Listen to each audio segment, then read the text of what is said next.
अस्सलाम वालेकुम दोस्तों, मैं हूं मुबशिर ख़ान और आप देख रहे हैं मैथमेटिक्स 251।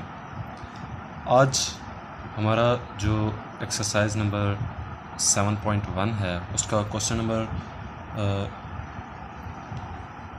5 और 6 आज हमने करना है। तो स्टार्ट लेते हैं। क्वेश्चन नंबर 5 है, आप अगर बुक आपके पास है तो काइंडली उसे खोल के ज़रा पढ़ लीजिए। मैं पढ़ के सुनाता हूँ, आपको समझाता हूँ। Find the vector from point A, कहते हैं पॉइंट ए से वेक्टर मालूम करें, ए टू ओरिजिन। ठीक है, ये देखिए आपने कोऑर्डिनेट सिस्टम मैट्रिक में पढ़ा होगा।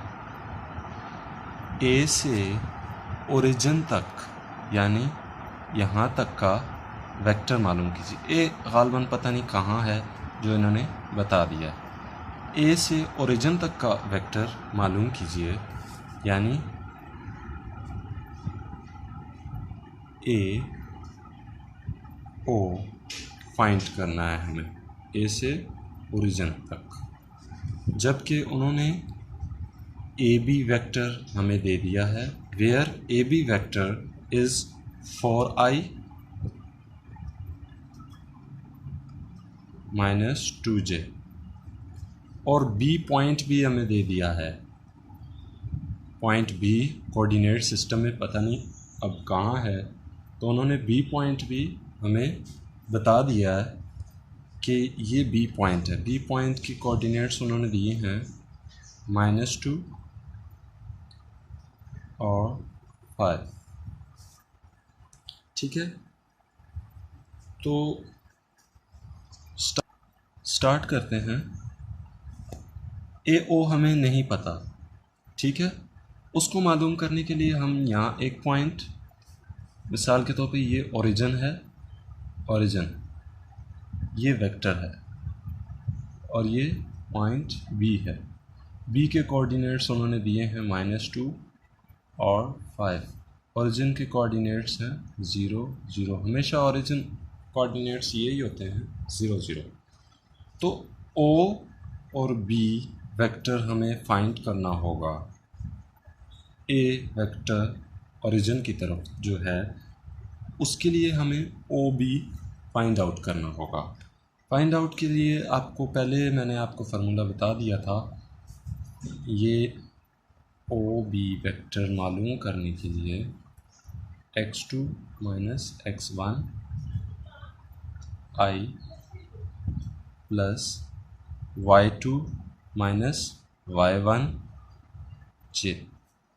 ठीक है, ये x1 हो गया, ये x2 हो गया, ये y2 हो गया, ये y2, y1 y2। ठीक है, अब वैल्यूज़ पुट करते हैं। ओ बी वेक्टर की वैल्यूज़ पुट करते हैं। x2 हमारे पास है -2 -0, i प्लस y2 है y2 है 5 और -0 j। ठीक है, ओ बी हमारे पास आया -2i प्लस 5j। तो स्टूडेंट्स आप सोच रहे होंगे हमने ओ बी ही क्यों फाइंड आउट किया हुआ है। ओ बी हमने इसलिए फाइंड किया हुआ है, देखिए हमें ए बी वेक्टर की वैल्यू दी गई है। ठीक है, ए बी वेक्टर की दी गई है, तो हम क्या इस तरह नहीं कर सकते कि ओ बी माइनस ओ ए, जैसे कि फार्मूले में x2 - x1 vector A B का मालूम करने के लिए, तो x2 - x1 जैसे ये ऊपर फार्मूले में आपको नज़र आ रहा होगा x2 - x1 दिखाया दिया गया है, तो इसीलिए हमने ओ बी फाइंड आउट किया। तो फ्रेंड्स ए बी की वैल्यू जैसे हमें ऊपर दी गई थी, ए बी की वैल्यू आपको नज़र आ रही है, हम वही पुट करेंगे सीधी सीधी और डायरेक्टली वही पुट करेंगे 4i - 2j। ठीक है, और ओ बी की हमने फाइंड आउट कर ली 2i प्लस 5j, और ये उसी तरह रहेगा क्योंकि ये हमने फाइंड आउट करना है ओ ए। तो आई को यहाँ ले आते हैं, मैं डायरेक्टली करूँगा, अगर आपको समझ ना आए तो मुझे कमेंट में कर दीजिएगा। ये 2 यहाँ आएगा तो फ्रेंड्स ये यहाँ आके पॉजिटिव हो जाएगा, plus 2i plus 4i 6i, ये यहाँ आके नेगेटिव हो जाएगा, तो यहाँ minus 7j is equal to minus O A.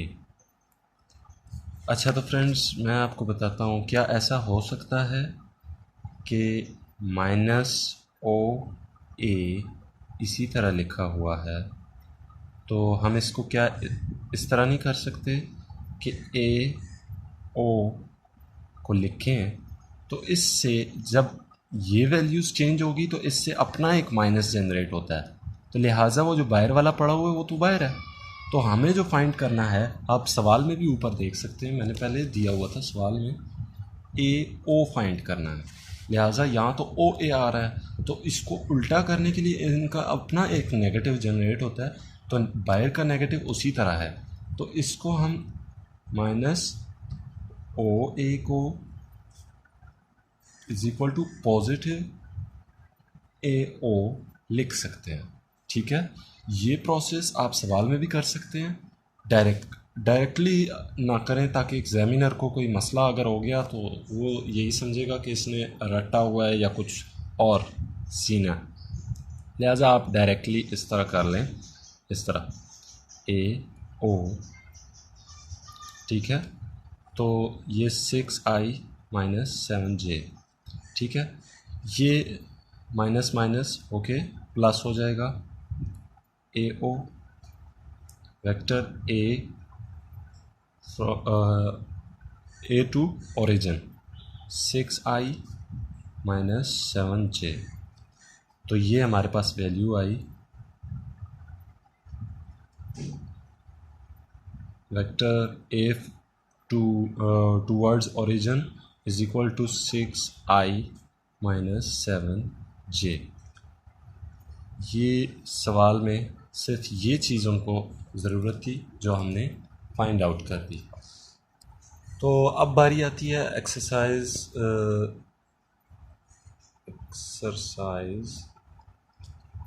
7.1 question number 6 की। अच्छा, ये 6 क्वेश्चन जो था ये बहुत ही आसान और सिंपल क्वेश्चन है। इनको चाहिए था कि ये यूनिट के स्टार्टिंग में दे, लेकिन उन्होंने नहीं किया। अब मैंने आपको इसका फार्मूला भी बताया था, आप अगर बुक खोलें अपने सामने रखें तो मैं आपको सवाल पढ़ के बताता हूँ और समझाता हूँ। Find the unit vector of given आगे कुछ उन्होंने पार्ट्स दिए हैं। यूनिट वेक्टर मैंने आपको बताया था, कोई भी हो, मिसाल के तौर पर यू है, इसको इंडिकेट करते हैं यूनिट वेक्टर का, ये जो कैप है ये इसका जो है सिंबल है। ठीक है, और इसका जो फार्मूला है वो वेक्टर, यानी ये जो वेक्टर है यू वेक्टर, इसका वेक्टर ओवर इट्स मैग्नीट्यूड को हम किस तरह रिप्रेजेंट करेंगे, इस तरह। ठीक है, ये फार्मूला है यूनिट वेक्टर को फाइंड आउट करने का। तो चलते हैं अभी सवाल की तरफ टाइम ज़ाया किए बगैर। तो स्टूडेंट, क्वेश्चन नंबर 6 का पार्ट 1 जो निहायत ही आसान है, मैं आपको करके दिखाता हूँ। अभी यहाँ पर वेक्टर दिया हुआ है, हमें फाइंड आउट करना है यूनिट वेक्टर। तो इसके लिए हमें ज़रूरत पड़ेगी वेक्टर ओवर इट्स मैग्नीट्यूड। ठीक है, मैग्नीट्यूड फाइंड आउट करने के लिए मैंने आपको एक फार्मूला बताया था, शायद आपको याद हो या ना हो, ये मैग्नीट्यूड फाइंड आउट करने के लिए कोफिशिएंट ऑफ आई का स्क्वायर यानी इसका square plus coefficient of J का स्क्वायर, ये फार्मूला मैंने आपको लेसन के स्टार्ट में भी बताया था। ये सवाल पहले करने वाला था लेकिन इन्होंने पता नहीं किसके तहत या क्या गड़बड़ी हुई। चले सवाल पे जाते हैं। Unit vector magnitude of a vector find out करते हैं। Under the root coefficient of I का square minus plus coefficient of J का स्क्वायर, तो ये क्या होगा? अंडर द रूट ये 2 2 ज़ार 4 प्लस 1 माइनस माइनस प्लस हो जाएगा, तो ये हमारे पास आ जाएगा अंडर रूट 5। हमारे पास जो मैग्नीट्यूड आया है वो अंडर रूट 5 आया है। ठीक है, मैंने तंग लिख दी है, मैं वो फार्मूले समझाने वाला था। तो अब यूनिट वेक्टर किस तरह फाइंड आउट करें ये देखिए। Vector divided by magnitude of its vector. Now 2i इसी तरह है माइनस 1j, क्योंकि फार्मूले में वेक्टर उसी तरह हमने लिखना है जैसे सवाल में दिया गया, और नीचे सिर्फ इसका मैग्नीट्यूड लिखना है। ठीक है, इसको एक और तरीके से भी लिखा जा सकता है, ये देखिए।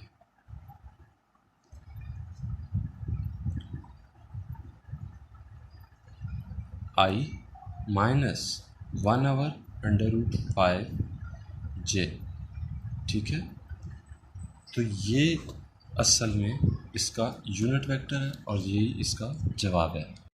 तो थर्ड पार्ट इस सवाल का जो है क्वेश्चन नंबर 6 का जो थर्ड पार्ट है, 2 यकीनन आप ख़ुद कर लेंगे।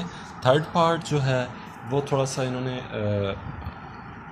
फ्रैक्शन यानी रेसिप्रोकल एक तरह का डिवाइड में एक मुश्किल तरह से उन्होंने बनाने की कोशिश की है, लेकिन इसमें भी कोई मुश्किलात नहीं है। आप सीधा पहले आप मैग्नीट्यूड मालूम करें। अंडर द रूट पहले का square minus coefficient of J का स्क्वायर, यहाँ प्लस आता है माइनस अंदर आएगा। ठीक है, ये इस वैल्यू के साथ माइनस है इसका स्क्वायर, तो लिहाजा ये क्या हो जाएगा,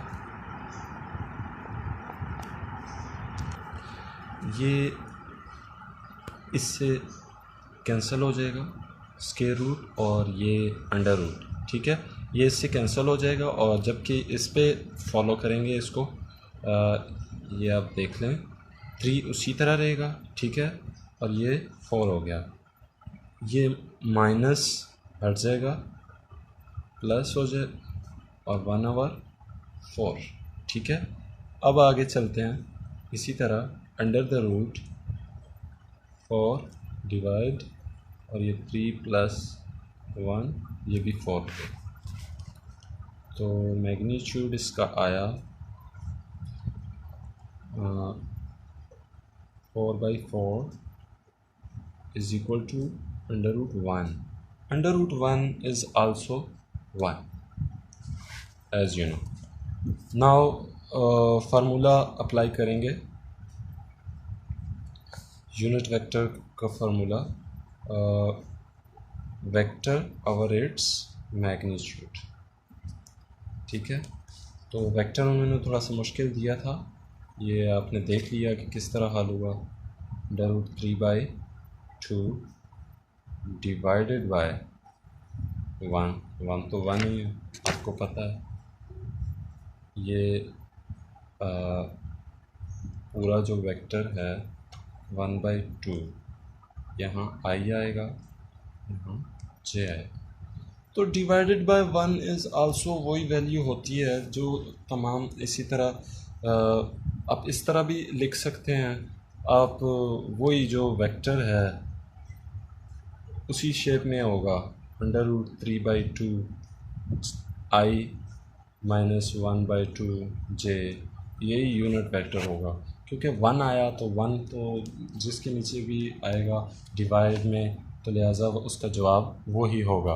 तो इस तरह आज का जो सेशन था 2 सवाल हल करने का, वो हमारा गुज़र चुका है।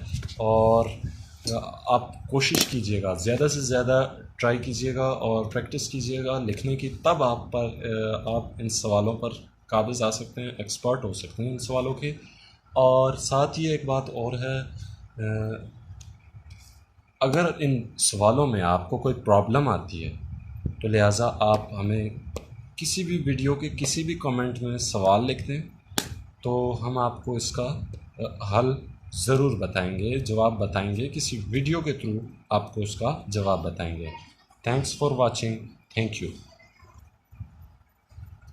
थैंक यू तो कह दिया मैंने, लेकिन वीडियो को अगर आप शेयर कर देते हैं तो इससे आपका भी फ़ायदा होगा।